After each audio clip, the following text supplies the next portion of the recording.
The alarm screamed through the Galactic Council chambers. Ambassador Thelvar's 4 eyes widened as the distress signal played through the speakers. His green skin turned pale. "This is Talos 7, the Krell fleet surrounds us. We have no weapons. Please, anyone who can hear this, we need help. They give us 6 hours to surrender or they will destroy everything." The voice cracked with fear. Thelvar knew the Valorians well. They were artists and poets. They built beautiful cities and sang songs that could make stones weep. They had never hurt anyone in their entire history as a species. And now the Krell war fleet wanted to take their colony. Thelvar called the emergency meeting. Council members rushed into the chamber. They were all herbivores, species that evolved eating plants and living in peace. The concept of war still confused most of them, even after thousands of years in space. "Where are our peacekeeping ships?" Councillor Vexnar asked. His long neck swayed nervously. 3 weeks away," Thelvar said quietly. "The Valorians have 6 hours." Silence filled the room. Everyone understood what that meant. The Valorians would die. There was nothing anyone could do. Then something impossible happened. A new signal cut through their private channel. The security systems should have made that impossible, but the signal came through anyway. A human face appeared on the main screen. The human had dark hair and sharp eyes that looked directly at them. His uniform was black with silver markings. "This is Commander Day Kwan of the Terran Defense Fleet. We received the distress call from Telos 7. We are 3 days away. We will help them." Thelvar felt his blood go cold. Humans. The predators from the death world called Earth. They had only been in space for 80 years. They were not full council members yet. And this human was offering to fight the Krell. "Commander Dai Kwan," Thelvar said carefully, "we appreciate your offer, but the Krell fleet is very powerful. They have 6 dreadnought ships. Each one is enormous. Your ships are much smaller." Daquan smiled. It was not a happy smile. It was the smile of something that saw prey. "We know what the Krell have. We have been studying them. We will handle it." Vexnar jumped to his feet. "You cannot fight the Krell. They are warriors. They have destroyed dozens of colonies. Your species is too young, too inexperienced. You will die, and it will start a war." Another human appeared on the screen. This one was a woman with short black hair and eyes that seemed to glow with determination. "This is Captain Hana Lim of the TDFS Retribution. We are not asking for permission, Council. We are informing you that we are already on our way. But you will die," Thelvar shouted. He did not want human blood on his conscience. "The Krell ships are 3 times larger than yours. They have shields that can withstand anything. They have weapons that can crack planets. Please do not throw your lives away." Daquan's expression did not change. "Ambassador, with respect, you do not understand what humans can do. We are not like you. We evolve differently. Where we come from, size does not always win. Speed, intelligence, and patience win. We will protect the Valorians." "How many ships do you have?" Councillor Marth asked. Her voice trembled. 6, Hana Lim answered. The council members looked at each other in horror. 6 human ships against 6 Krell dreadnoughts. It would be a massacre. "What do you call your fleet?" Thelvar asked, hoping to find some reason to stop this disaster. "Ghost Squadron," Daquan said. "Part of Earth's Predator Fleet." Predator Fleet. The words made every council member's instincts scream danger. They pulled up humanity's file on their screens. What they read terrified them. Humans came from a planet where almost everything tried to kill them. They evolved as hunters. They chased their prey for days until the prey collapsed from exhaustion. They had eyes on the front of their heads to track movement. They had endurance that no other species could match. Their bodies were built for long-distance running and fighting. Worse, their culture celebrated hunting. Their entertainment was full of war stories and battle songs. Their ships had names like Vengeance, Retribution, and Predator. Even their word for navy came from ancient warrior cultures. "We must stop them," Vexnar hissed. "Predators in space. This is exactly what we feared. They will destroy the Krell fleet, and then what? Will they turn on us?" Thelvar sent urgent messages to the human ships, but there was no response. The human fleet had gone completely dark. Every sensor, every tracking system showed nothing. It was like the 6 ships had vanished from existence. How did they do that? Marth whispered. "Ships cannot just disappear." Security Director Pelmoth was frantically checking every system. "Their ships are designed for stealth. Look at this." He put an image on the main screen. It showed a human warship covered in strange angles and dark coating. "This material absorbs sensor beams. Their engines run cold. They are built to hide. Like predators hiding in grass, Vexnar said, waiting to ambush prey. Telvar felt sick. The Krell were warriors, yes. They were brutal and strong. But they fought with honor, face to face. They announced their attacks. They gave warnings. Humans, it seemed, did not fight that way. Humans hunted. He sent a message to the Krell fleet commander, Thrognar. Warmaster, there are human ships coming to Talos 7. Please leave the system. We will negotiate a peaceful solution. Thrognar's reply came back quickly. The Krell commander's face filled the screen. He had gray skin like stone and eyes like burning coals. Humans? The weak mammals who just learned to fly? Let them come. My warriors will crush them like insects. We will take this colony and then we will take their colonies too. Predators. He laughed. They should have stayed on their planet. The communication ended. Belvar looked around the council chamber. Everyone looked afraid. They were about to witness either a miracle or a terrible tragedy. 3 days later, the sensors near Talos 7 detected something, just a flicker like a ghost in the system. Then it was gone. The human fleet had arrived. On the Krell flagship, Thrognar sat on his command throne. His warriors prepared weapons and shields. They were not worried. 6 ships against 6 ships, equal numbers. But Krell ships were built for siege warfare, massive and powerful. Then his communications officer received a message. A single line of text in perfect Krell battle language. Leave now or learn why Terra named us the Predator Fleet. Thrognar roared with laughter. These humans had courage, he would give them that. Stupid courage, but courage nonetheless. All ships prepare to hunt these mammals. Show them what happens when prey tries to bite back. The Krell fleet moved forward, weapons hot and ready. Their sensors showed the human ships scattering into the asteroid belt around Talos 7. Thrognar smiled. They were running already. The hunt would be short. He had no idea that he was not the hunter. He was the prey, and the hunt had already begun. The council chambers erupted into chaos. Every member was shouting at once. Some wanted to send more warnings. Others wanted to prepare for the worst. A few suggested they should start evacuation protocols for nearby systems, in case the humans lost control and went on a rampage. Telvar called for silence. His voice boomed through the chamber. Enough. Security Director Pelmoth, give us everything you know about these humans. Pelmoth's hands shook as he brought up files on the main screen.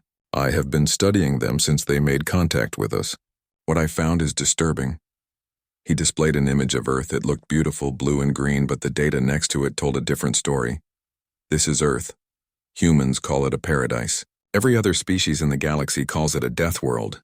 The gravity is stronger than most planets. The weather can kill you with heat, cold, storms, and floods. The native animals are all predators or prey, locked in constant battle. Even the plants have thorns and poison. Counselor Marth leaned forward. How did humans survive on such a horrible planet? They became the apex predator, Pelmoth said quietly. They hunted everything. They did not have claws or fangs or armor. They had something worse. They had endurance and intelligence. He showed a video of a human running. It did not look impressive at first. The human was not very fast, but the video kept playing. The human ran for hours, then days. In the video, the human was chasing a 4-legged animal. The animal was much faster, but it had to stop to rest. The human never stopped. Eventually, the animal collapsed from exhaustion. The human walked up and killed it. This is called persistence hunting, Pelmoth explained. Humans are the only species in the galaxy that evolved this way. They are not the strongest or the fastest, but they never stop. They never give up. They chase their prey until it dies from exhaustion. Vexnar stood up, his body trembling. This is exactly what I warned about. We invited predators to join us in space. Now they are going to attack the Krell, and then they will attack us. A young voice spoke up from the back of the chamber. That is not true. Everyone turned to look. It was Tay Park, the human liaison to the council.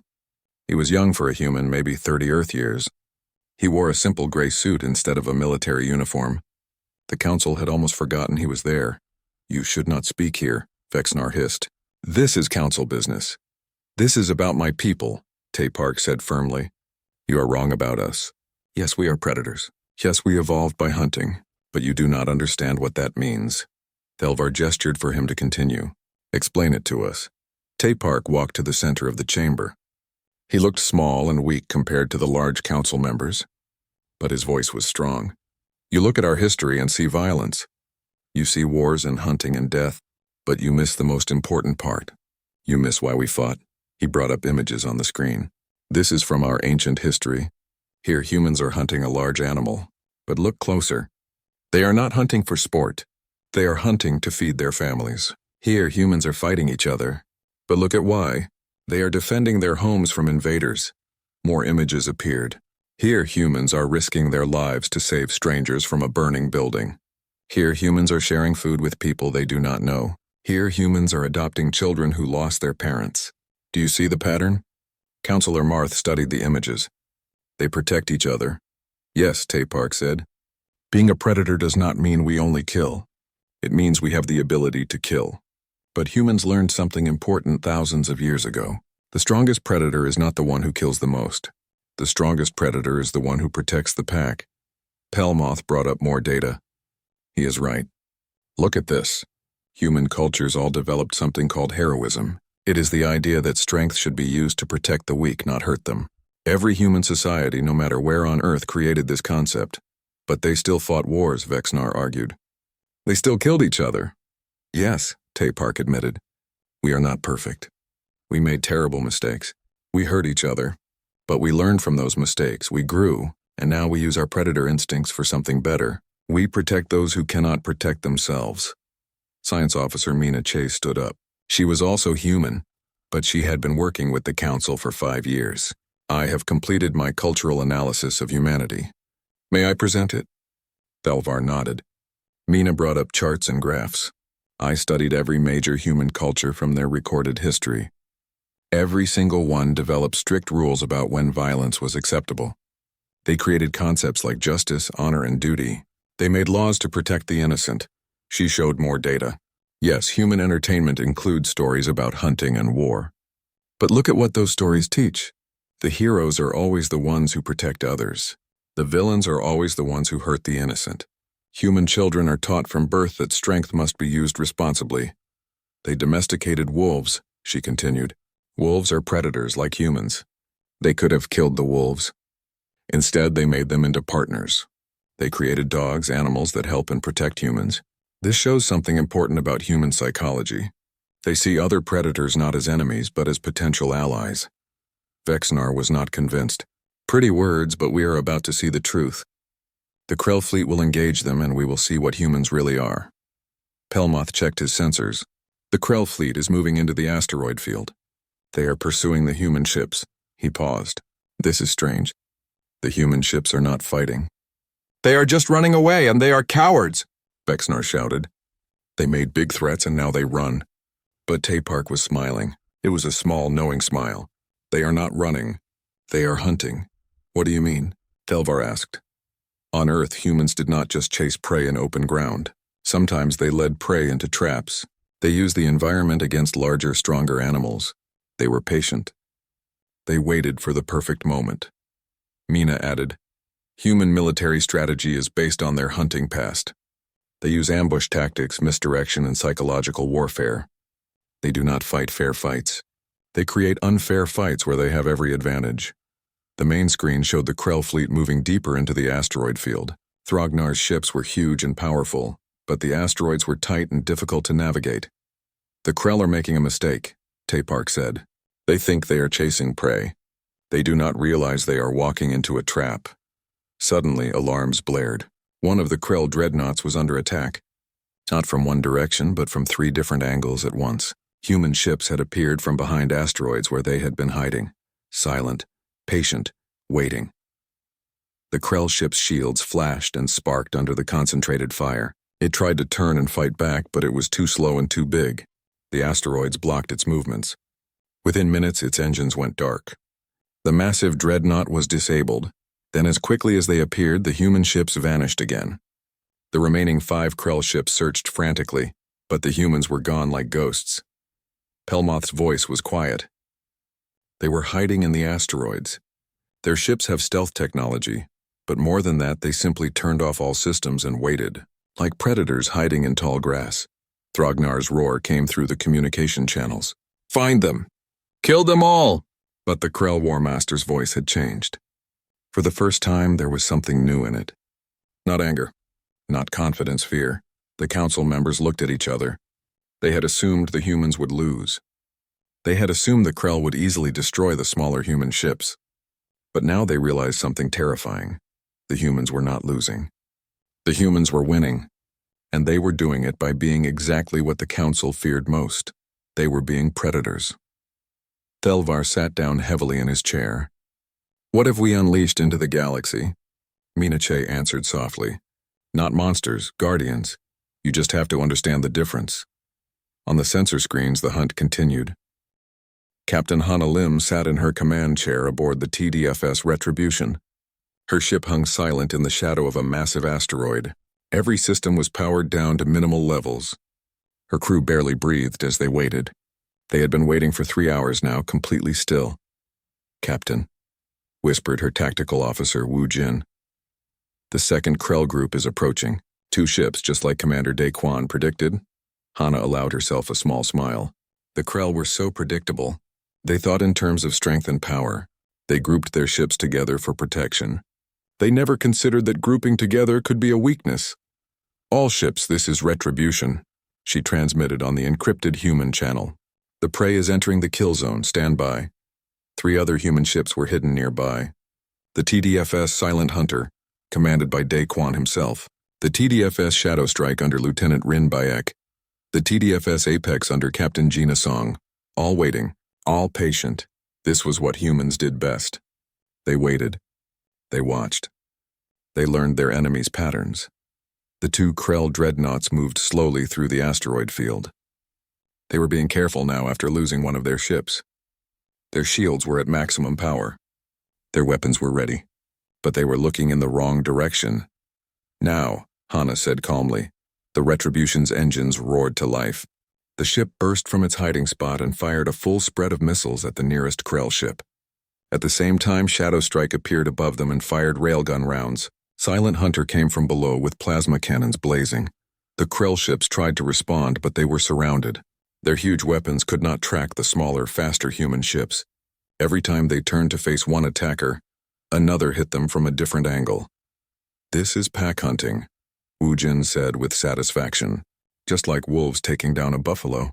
The first Krell ship's shields failed. Human weapons tore into its hull, targeting specific systems, not trying to destroy it but to disable it. Engines, weapons, communications. Within 6 minutes, the massive dreadnought was helpless. The second Krell ship tried to run.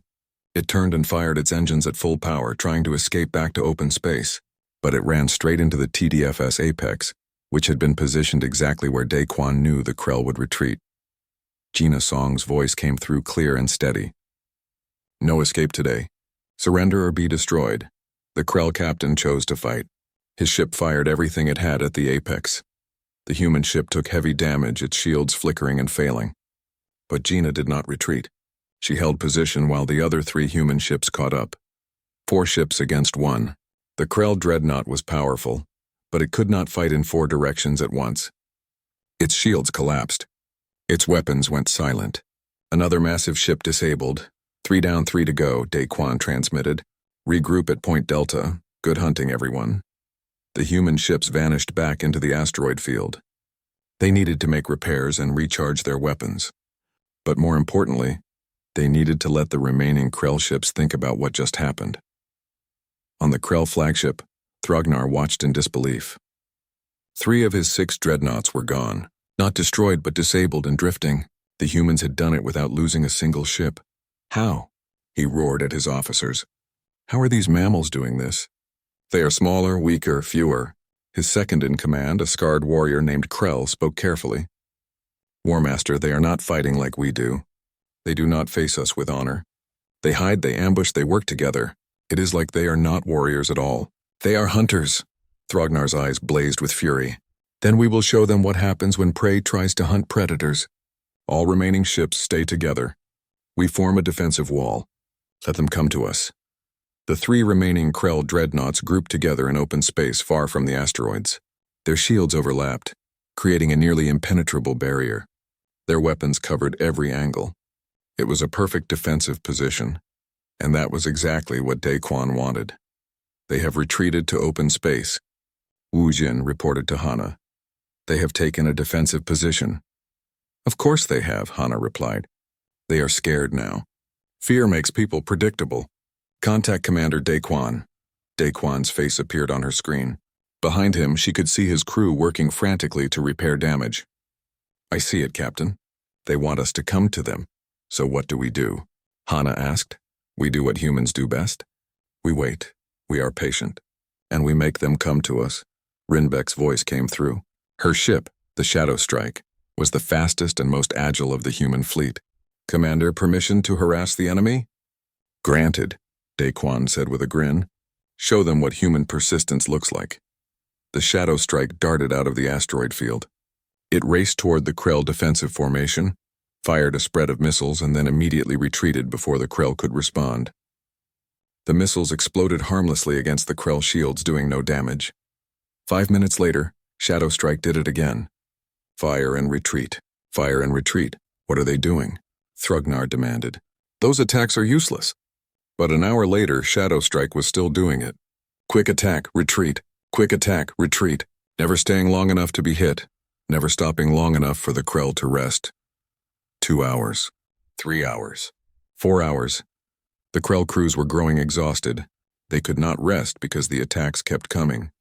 Their shields were holding, but the constant alerts and battle stations were wearing them down. This is psychological warfare, Krell told Thrognar. They are trying to exhaust us. I know that. Thrognar shouted. But we cannot let them keep doing this. We must respond. That is what they want, Krell warned. But after 6 hours of constant harassment, Thrognar's patience broke. Enough. All ships, we pursue that annoying little ship. We will destroy it, and then we will destroy the rest of them. The 3 Krell dreadnoughts broke formation and chased after the Shadow Strike. They were much faster in open space. They began to catch up. Rinbeck smiled in her command chair. Got you, she whispered. She led the Krell ships on a chase through the asteroid field, always staying just out of reach. Her crew was exhausted, but they did not complain. They knew what they were doing. Persistence hunting. Chase the prey until it makes a mistake. After 8 hours, the Krell crews were beyond exhausted. They had been at battle stations for nearly 12 hours straight. Their War Master refused to let them rest. They were angry, tired, and making mistakes. The 3 Krell ships split up to try to trap the Shadow Strike from different angles. It was a basic maneuver, one they had done 1,000 times, but this time they were not thinking clearly. This time they were exhausted and frustrated. The moment they split up, Daquan struck. All ships converge on target Alpha. His voice rang through the human fleet. 6 human ships appeared from different hiding spots in the asteroids. They all focused on one isolated Krell dreadnought. The Krell captain barely had time to scream a warning before his ship was overwhelmed.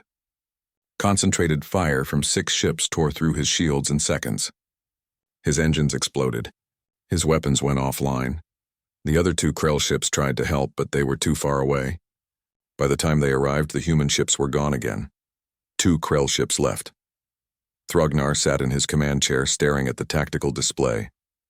4 of his 6 mighty dreadnoughts were disabled. 2 remained, against 6 human ships that he could not catch, could not see, and could not predict.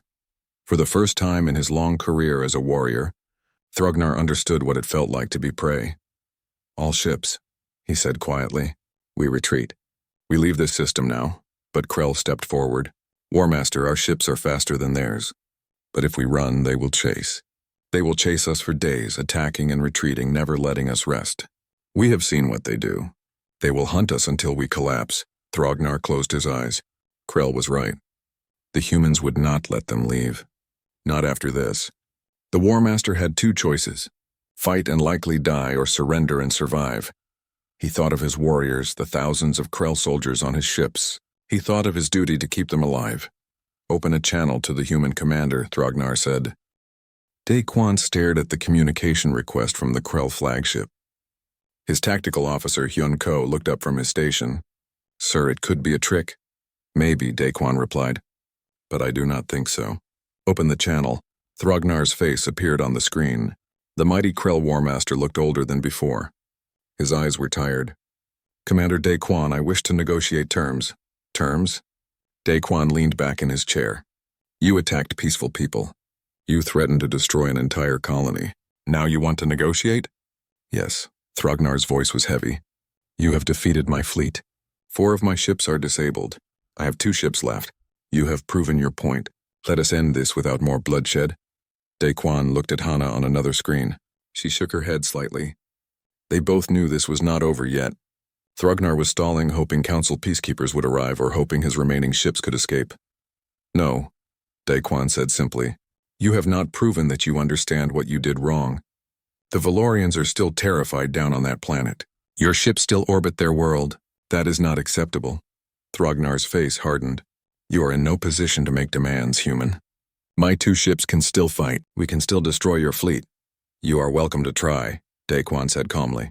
But you have already lost 4 ships to us. What makes you think you can win with only 2? Because we will not run anymore, Thrognar growled. We will stand and fight like warriors, face to face. Let us see how your tricks work in a real battle, Daquan smiled. It was not a friendly smile. You think we have been using tricks? You think we have not been fighting a real battle? Warmaster, you have no idea what humans can do when we stop hunting and start fighting. He cut the communication and opened the fleet channel. All ships, this is Commander Daquan. The enemy wants a direct fight. Let us give them one. Formation Wolfpack Arrow. We go in together. The 6 human ships emerged from the asteroid field. They moved into a tight formation, with the Retribution at the front and the other 5 ships forming a V-shape behind it. They looked small compared to the 2 massive Krell dreadnoughts, but they moved with perfect coordination. They are insane, Krell said to Thrognar. They are going to attack us directly. Thrognar felt a moment of doubt. The humans had been so careful, so tactical. Why would they suddenly change strategy and attack head-on? Unless they knew something he did not. All weapons fire when in range, Thrognar ordered. Concentrate on the lead ship. The 2 Krell dreadnoughts opened fire with everything they had. Energy beams, plasma bolts, and missiles filled the space between them and the approaching human fleet. The firepower was incredible, enough to vaporize a small moon. The human ship's shields lit up like stars as they absorbed the barrage. The Retribution's shields flickered and failed. Warning alarms blared through the ship. Shields down to 20%, Wujin reported to Hana. Hull damage on decks 3 and 4. We cannot take much more of this. Keep going, Hana ordered. Her voice was steady despite the ship shaking around her. All ships maintain formation. Do not break. On the other human ships, damage reports were flooding in. The Shadow Strike lost part of its armor plating. The Silent Hunter's port weapons were destroyed. The Apex was venting atmosphere from a hull breach. But none of them broke formation. None of them retreated. They are still coming, Krell said in disbelief. Their ships are breaking apart and they are still coming. Thrognar understood then. The humans were not being insane. They were showing something much more terrifying. They were showing that they would not stop. No matter the cost. No matter the pain. They would keep coming. Just like in the ancient videos Pelmoth had shown the Council. Persistence predators. They never stopped. Concentrate all fire on one ship. Thrognar shouted. Destroy it completely. Both Krell dreadnoughts focused their weapons on the Retribution. Hana's ship was the lead vessel, taking the worst of the damage. Shields completely failed, Wujin reported. His voice was calm, but his hands gripped his console hard. Armor failing. Engine 3 is offline. Life support compromised in sections 5 through 9. Hana looked at her crew. They were all afraid. She could see it in their eyes. But they stayed at their stations. They kept working. They kept fighting. This is Captain Hana Lim to all ships, she transmitted. Do not worry about us. Complete the mission. Protect the Valorians. The human fleet was close now, within optimal firing range of their own weapons. Daquan gave the order. All ships fire. 6 ships fired as one. Their weapons were smaller than the Krell's, but they were precise. The humans were not trying to destroy the Krell ships. They were targeting specific systems' engine cores, weapon arrays, shield generators, communication relays. The Krell had been fighting to kill. The humans were fighting to disable. It made all the difference. The first Krell dreadnought's shields collapsed under the coordinated assault. Human railgun rounds punched through its armor with surgical precision. One shot took out the main engine. Another destroyed the primary weapon system. A third hit the bridge shield generator. The massive ship went dark and began to drift. The second Krell dreadnought, Thrognar's flagship, tried to retreat. but the human ships had surrounded it during the attack. There was nowhere to go. War Master, Krell said quietly. We have lost engines 2 and 3. Weapons are at 30%. Shields are failing. We have maybe 10 minutes before we are completely disabled. Thrognar looked around his bridge. His crew looked back at him. Young Krell warriors who trusted him to keep them alive. He had led them into this battle thinking they would have an easy victory. Instead, they had been hunted and beaten by a species they had never even heard of 3 days ago. Cease fire, Thrognar said. Open all channels, War Master. Krell asked in shock. Open all channels, Thrognar repeated. Now. When the channel opened, Thrognar spoke clearly. This is War Master Thrognar of the Krell Empire. I surrender my fleet to the human forces. We will stand down and await Council peacekeepers. Silence filled the space around Talos 7. The Krell crew could not believe what they just heard. Their War Master, who had never lost a battle, had just surrendered. Daquan's response came quickly. Surrender accepted, War Master. Power down all weapons and shields. Do not attempt to flee. If you do, we will disable your ships permanently. Thrognar gave the orders. His remaining ship went dark, joining the 4 others floating helplessly in space. The human fleet held position around the disabled Krell vessels. The 6 human ships looked small and battered. Every one of them had damage. The Retribution looked like it might fall apart at any moment. But they had won. On Telos 7, the Valorian colonists watched their sensors. The massive Krell fleet that had threatened to destroy their world was now helpless, and the small human ships that had saved them were standing guard. The Valorians began to sing. It was their way of celebrating and giving thanks. The song was transmitted into space, reaching both the Krell ships and the human fleet. On the Retribution, Hana listened to the song. She did not understand the words, but she understood the meaning. Tears ran down her face. She had never been so exhausted in her life. Her ship was badly damaged. Several of her crew were injured, but they had saved innocent people. Worth it, she whispered to herself. All of it was worth it. Daquan's voice came through her speakers. All ships, the Council peacekeepers, will arrive in 12 hours. Until then, we maintain watch. We stay alert. We keep the Valorian safe. Understood, Commander, Hana replied. We will not fail them. In the Council chambers, silence had fallen. The Council members had watched the entire battle. They had seen human ships damaged and broken, yet refusing to retreat. They had seen coordination and tactics beyond anything they thought possible from such a young species.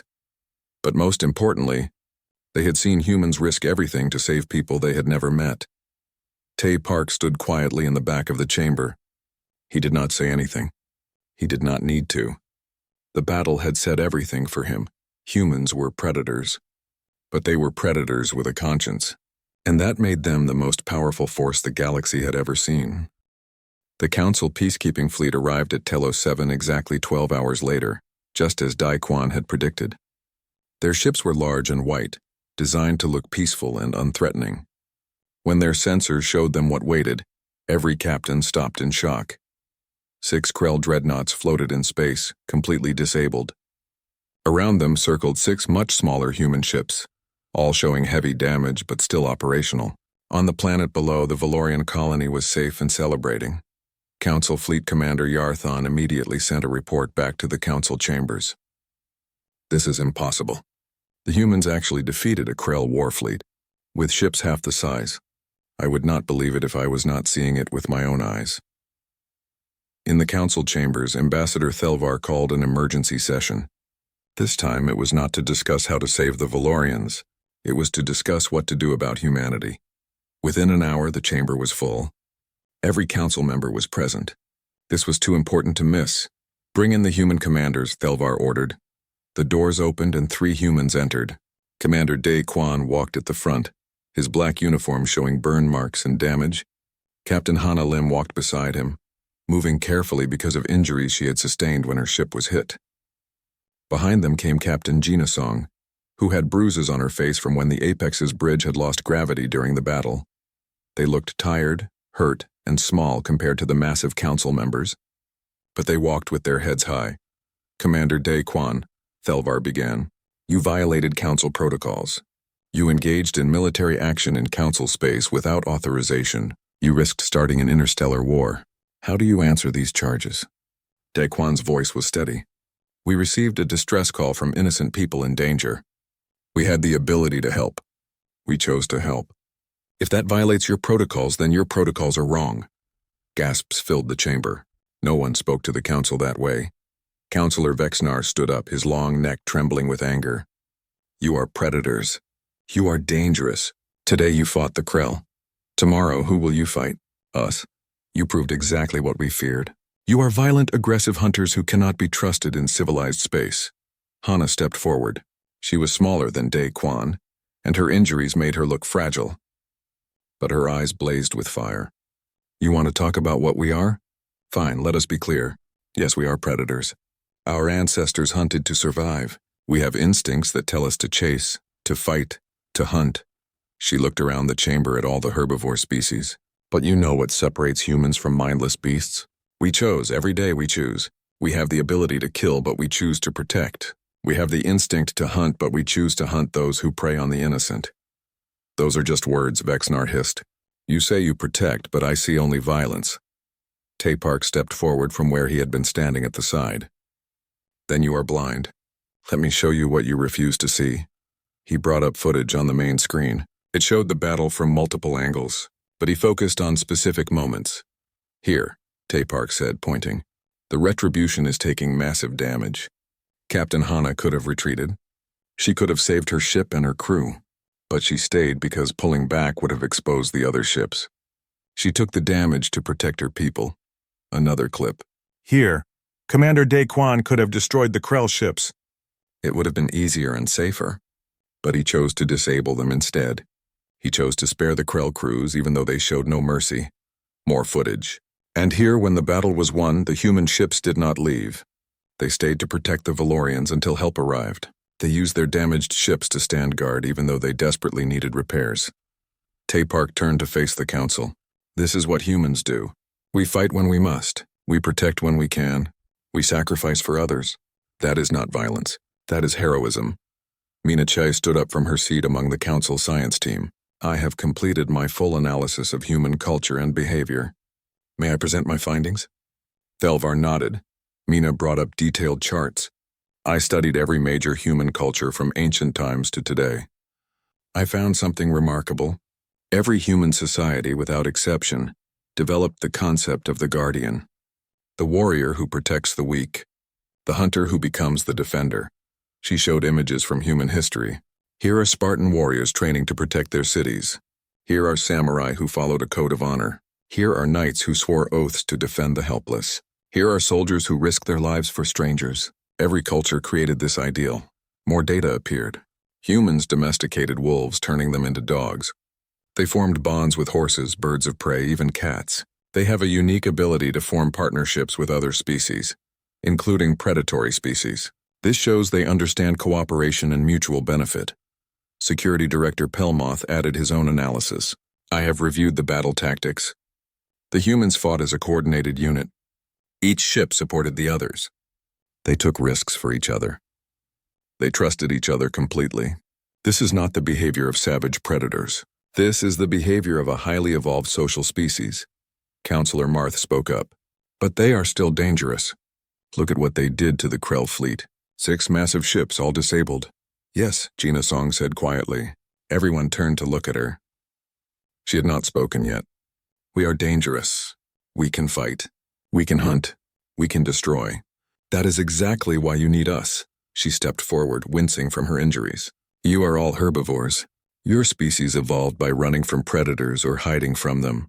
You developed intelligence to avoid conflict, not to win it. That is not a weakness. That is who you are. But, she continued, that means when real predators come, predators like the Krell who want to hurt and dominate, you have no defense. You can talk and negotiate and try to find peaceful solutions, but some problems cannot be solved with words. Daquan joined her. That is where we come in. We are the predators who hunt other predators. We are the guardians who stand between the innocent and those who would harm them. We will never hunt the weak. We will only hunt those who prey on the weak. Thelvar looked at the 3 humans standing before him. They were injured, exhausted, and outnumbered in a room full of beings larger than them. But they stood firm. They did not apologize. They did not back down. The council will vote, Thelvar announced. All in favor of granting humanity full council membership indicate now. The vote was not unanimous. Vexnar and a few others voted against it, but the majority voted yes. Humanity is now a full member of the Galactic Council, Thelvar declared, but Councillor Marth stood. I propose something additional. The Council has never had a military force capable of rapid response to emergencies. We depend on peacekeepers who take weeks to arrive. I propose that the human predator fleet be designated as the Council's rapid response force. Debate erupted. But this time it was different. This time even those who feared humans could not deny the logic. When the vote came, it passed. Thelvar looked at Daquan. Commander, the Council authorizes your fleet to respond to distress calls anywhere in Council space. You will have the authority to protect innocent lives and stop threats. Do you accept this responsibility? Daquan looked at Hana and Gina. They both nodded. He turned back to the Council. We accept on one condition. We decide what missions we take. We decide when force is necessary. We answer to our own conscience first and to you second. If you ever become the threat, we will stop you too. The chamber fell silent. What Daquan was saying was almost a declaration of independence. He was telling the Council that humans would not be their attack dogs. Thelvar considered this. It was dangerous to give any species this much power, but he realized something important. The very fact that humans demanded the right to refuse orders meant they could be trusted. They were not looking for power. They were looking to do what was right. Agreed, Thelvar said. The Council accepts your terms. 3 days later, the human fleet limped into a Council repair station. Their ships were barely holding together. It would take weeks to fix all the damage, but messages were already coming in from across Council space. Other colonies had heard what happened at Telos 7. They wanted human ships near their worlds. They felt safer knowing the Predator fleet was watching. On Telos 7, the Valorians created a monument. It was a statue showing 6 human ships circling their planet. At the base, they carved words in every known language. When all hope was lost, the Predators came. Not to hunt us, but to save us. They risked everything for strangers. This is what true strength means. The message spread across the galaxy. Species that had feared humanity's predatory nature began to understand. Humans were not monsters to be feared. They were guardians to be grateful for. In a bar on Earth, old videos played showing the Battle of Telos 7. Humans watched with pride as their fleet took on impossible odds to save innocent lives. One veteran soldier raised his glass. To the Predator fleet, may they always hunt those who deserve to be hunted. Everyone in the bar raised their glasses and repeated the toast. And across the galaxy, predatory species who had terrorized weaker civilizations for centuries learned a new lesson. There was always a bigger predator, and humanity was done watching innocent people suffer. The age of human guardians had begun.